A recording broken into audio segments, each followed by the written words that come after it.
Thank you so much for watching Riff TV. Now, this interview is obviously with video, but I don't interview everybody on Zoom. That's why I put it on my Talkin' Rock with Meltdown podcast. We talk to rock artists from all over the genre. So check out Talkin' Rock with Meltdown wherever you get your podcasts. And now to today's video interview. And there he is, Jelly Roll. How are you, man? I am good. I participated in an event yesterday called the Beer Olympics. How'd you do? I'm feeling it. Is that your drink of choice? Yeah. I hate beer. Oh. I got drug into this by some athlete friends that had put together this thing, and I agreed to do it, and I came and realized how much of not a beer person I am. So I ended up having to drink a lot of tequila and seltzers instead. So I got the short end of that stick. Well, now you're guzzling down the H2O. I see. Who are your athlete friends? Fill us in. So a buddy of mine has a podcast called Bussin' with the Boys. It's by Taylor Lewan and Will Compton. They're NFL guys. Okay. They're with Barstool, and they're incredible dudes, man. We've known them forever, just really good guys. And they had talked to Bert Kreischer and Shane Gillis and Uncle Laser and Midland and Hardy and a bunch of bands and different comedians to come together and have a drinking contest called the Beer Olympics. And this was on the calendar for like 6-7 months. And the best part was I felt like a big kid. I realized halfway through the day that we had all somehow just managed to take a day off to get drunk together. That's really what this was. Yeah. It was a frat party. I've never been to a frat party because they didn't have them in prison. Right. But from what I would guess a frat party is, this is what this was. That's it. Yeah. Shane Gillis, I've met many times at Kid Rock's Comedy Jam down in Nashville. And I just actually got off the phone with Hardy about a half hour ago. Yes. Oh my God. I'm surprised we're not in the same studio right now. How was Hardy doing this morning? He was great. He was driving his F-250 around somewhere. I don't know. I don't even know where he is. Are you in Nashville right now? This man is an animal. The last time I seen him, he was hollow-eyed and drunk and didn't realize where he probably even know where he was. Man, I wish I would have known about that story. I can't believe he didn't bring it up. I can't believe I'm feeling it this much and he's not. They rallied, dude. They puked and rallied. Hardy and them were played so good. They had a moment where him and his wife were a team, and they both puked and kept going. Wow, that's an interesting story. Wow, I've never done the Beer Olympics, but I'm more of a whiskey guy myself. But anyways, we can talk about drinks of choice all day long. But first of all, I just want to start out. You're playing Pine Knob here. That show's sold out in August. Last time you were here with Pine Knob, you were here with the guys from Shinedown, right? Yes. And I missed your entire set because somebody named Brent Smith kept me backstage the whole time. Anyways, he texted me and he wanted me to tell you how proud they are of you. And he said I should ask you about, playing those sets with Zach and coming up on stage with those guys. So let's start right there. Oh, dude, first of all, Brent and Zach, Barry, Eric, the whole crew, man, they've been mentors to me from day one. The first people to reach out and congratulate me anytime something cool happens. Love them dudes, man. And it was cool. It was almost like last year they gave me the chance to test drive my own tour because I got to go open up for them every single night. And then I got to come back out on one of their last few songs and do Simple Man with them every night. I didn't miss one night. And see these amphitheaters and arenas just packed to the gills, Yeah. Because I went on early. They were packed. They wasn't packed like how it is. Mm. And it was almost like getting to take college courses in high school. So then when I get to go to college this year, like when we're putting all the production stuff together, I'm like, I know these places. I've been there. I got to see them. I got to see them. And I got to see one of the best rock and roll bands ever work the crowd every night.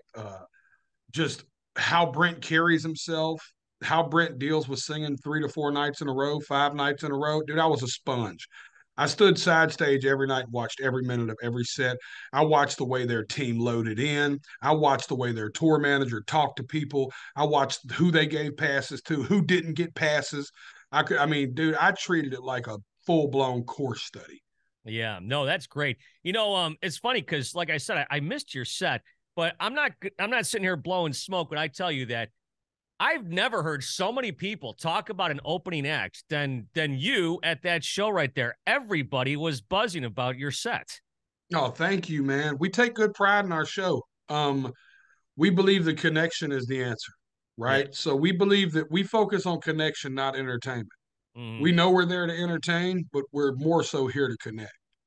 Well, you've connected with a lot of people, and I just want to read something that somebody posted on my Facebook because I said I was going to be talking to you and Hardy, and I wanted some questions. Because sometimes when you're in my position, you don't think outside the box like you probably should. But this woman, she wrote into me. She says, "I'm 62, and I want to ask Jelly Roll, where did he get his inspiration? Where does it come from? What finally told him you can do this? Because I've all but given up, and for some reason, he resonated something within me again." Now, of course, I watched the Hulu video, the documentary and stuff, but that comment really stuck out to me, and this is kind of what you're all about, isn't it? Yeah, man. I truly believe that, I didn't sign a real record deal until I was 36 years old. Mm. Right. In the music business, I was a dinosaur. In the music business, I had been 15 years past my peak performance. Right. You know what I mean? Is what they say that artists are their most creative in their early 20s. And I was 13 years past that. So I think that I just speak that I'm proof that it can happen. We don't get to see it happen very much. So when it does, it's a big deal for people, even for people like me. Mm. I remember the few times I got to see it happen. I was like, oh man, it can happen. And those moments stuck out with me forever. Whenever you would see those tail cases of like 3 6 Mafia when they won that Academy Award. Mm. I know that sounds weird to a lot of people, but for me, it was a moment where I was like, whoa, hold on. Some guys from the North Memphis Projects just won an Academy Award, and I know these guys personally. I've met them. Oh, I can, it's just something about it resonates, man. And I hope that that's what my story does for people. Yeah, your documentary on Hulu was fascinating. And how much has your life changed since this time last year? And man, listen, me and Brent Smith were talking about this. Think about it this way: the same venues that I was opening up on the tour last year were headlining and selling out this year. Just like here in Detroit, right? Clean sellouts 4 5 6 months in advance. I Yeah. mean, dude, we've sold over like 570,000 tickets to this tour. Wow. And I'm not a guy, I'm not saying that as a brag number. I'm saying that as like, that's 500,000 humans. Right. That's 500,000 breathing souls with stories and kids and mothers and uncles. And just, it's crazy to me, when you think about it like that. Yeah. And many people have not walked in your shoes, but your story seems to resonate with a lot of people. Just like the underdog story, perhaps the pull yourself up by the bootstraps, to use a phrase, but people seem to resonate towards that. Well, I think we've all been down, right? I think everybody's had a little bit of dirt kicked on them. You know what I'm saying? I would say 90% of especially the people listening to this right now, because music, is such a gateway to the soul, have been in a place in life where they felt like somebody kicked a little dirt off. Mm-hmm. You know what I mean? Mm-hmm. And the 10% that has never felt that, we're jealous of you. Yeah, right.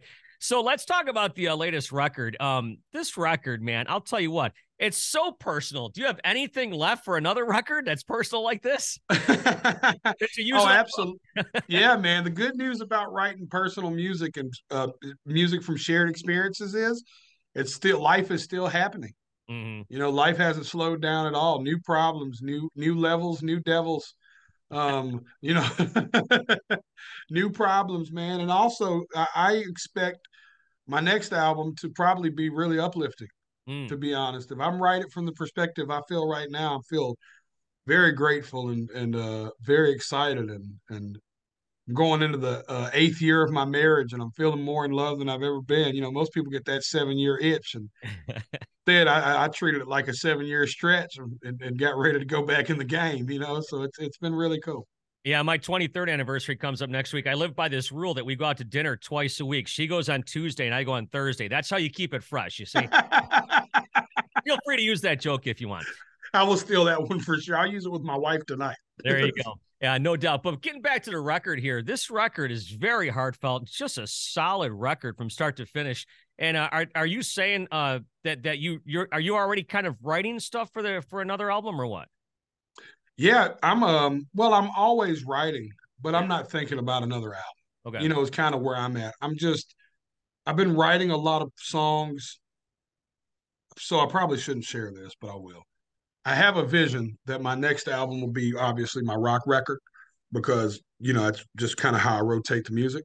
And I wanted to. I'm a big fan of a hip hop guy named Tech Nine, Hmm. and he would do these tapes called the collabos, and it would be Tech Nine. It'd be 10, 12, 13 songs like an LP, but every song would be a collaborative effort, and he would call them the collabos.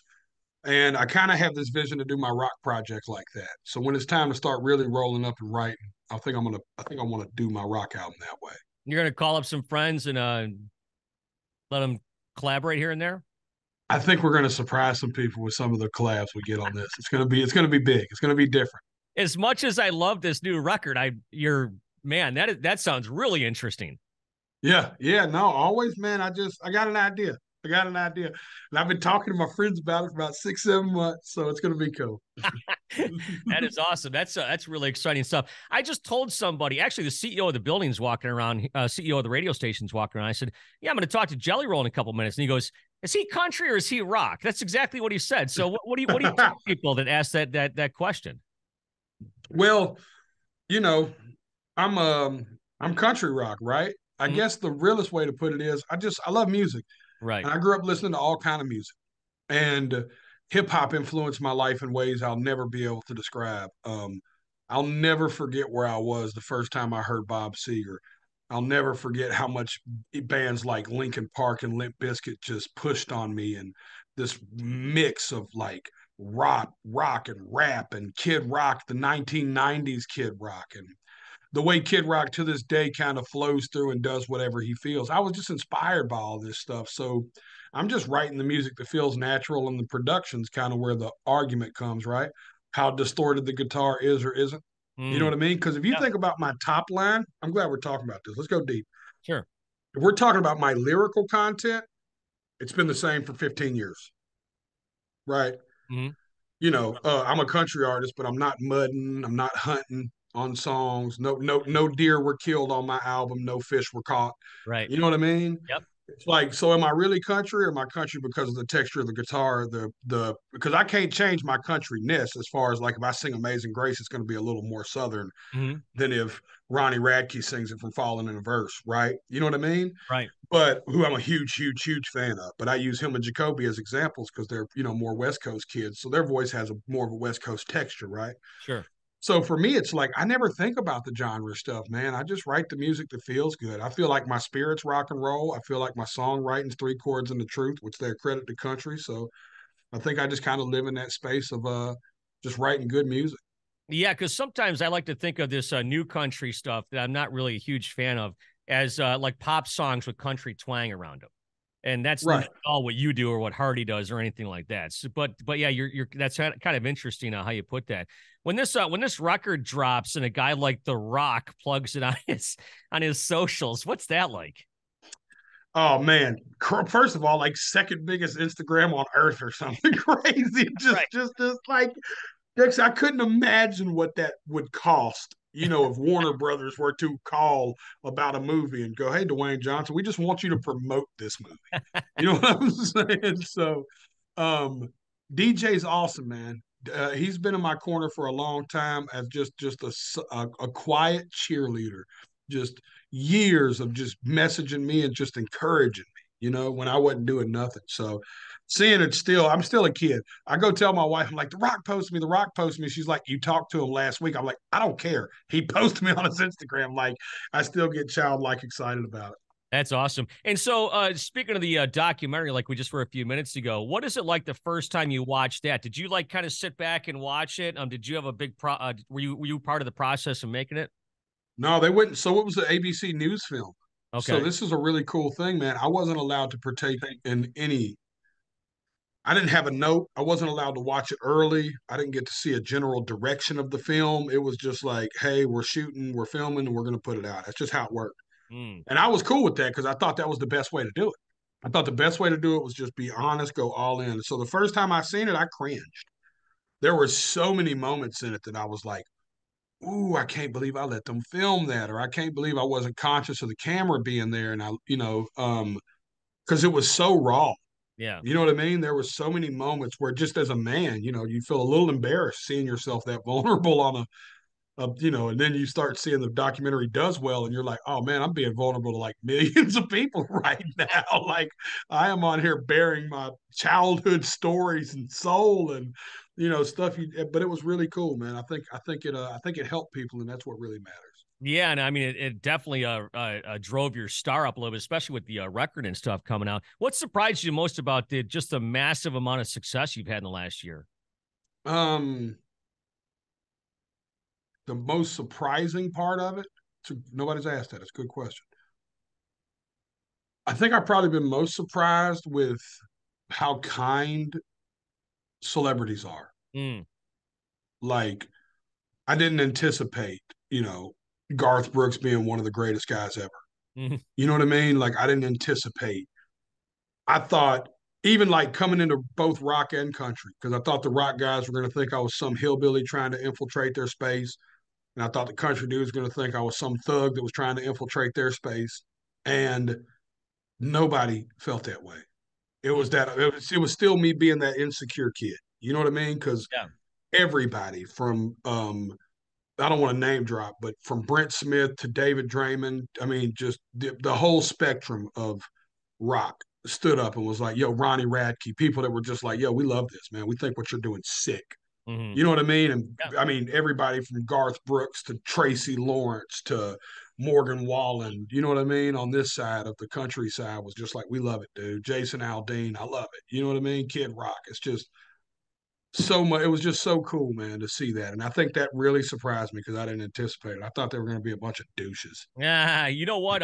I've been fortunate to meet a lot of country guys actually down at Kid Rock's a bunch of times down there, and man, the country guys have always been so nice to this rock guy here from Detroit.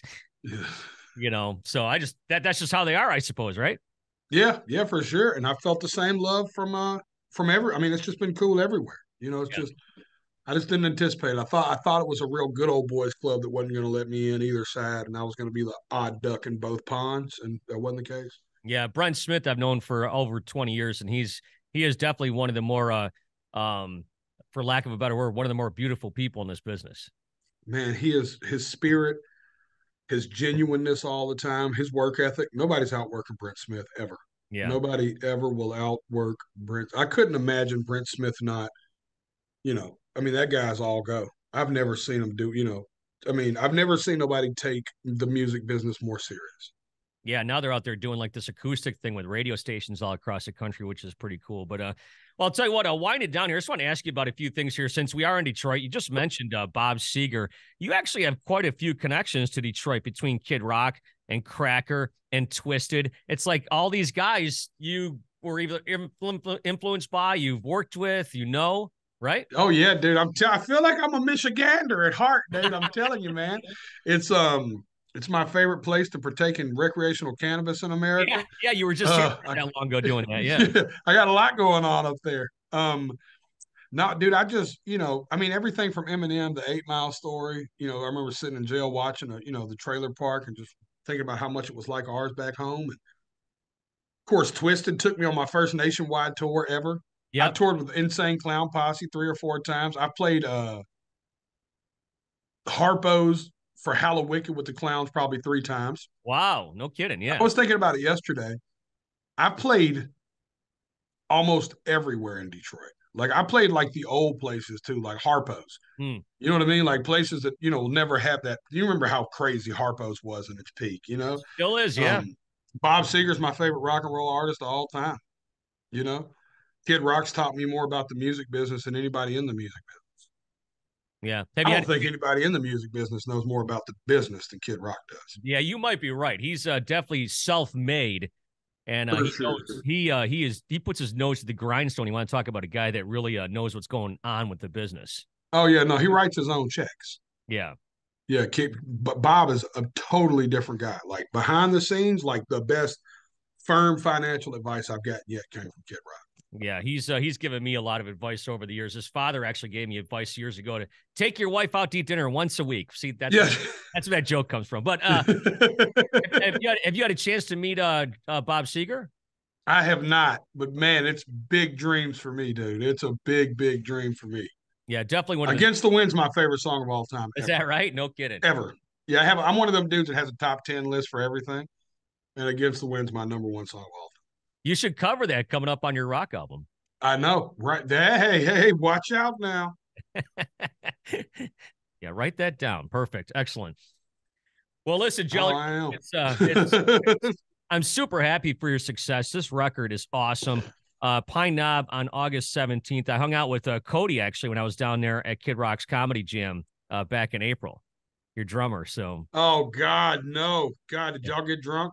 Yeah, we had to pour. We poured Dan Donegan from Disturbed into the car around 3:00 in the morning. Let's see, Zach was there from Shinedown. Yeah, no, that makes sense. Then you've seen Cody, dude. Cody is a absolute animal. He's my favorite player in the band, though. He shows up every day looking like he's finna die. Well, I'm glad that on today after the Beer Olympics you were able to function, and we wish you all the best. And just keep doing what you're doing. And thank you so much. Thank you for your time, brother. And thank you for letting me sit here and pound this water while I'm fucking recovering. Anytime.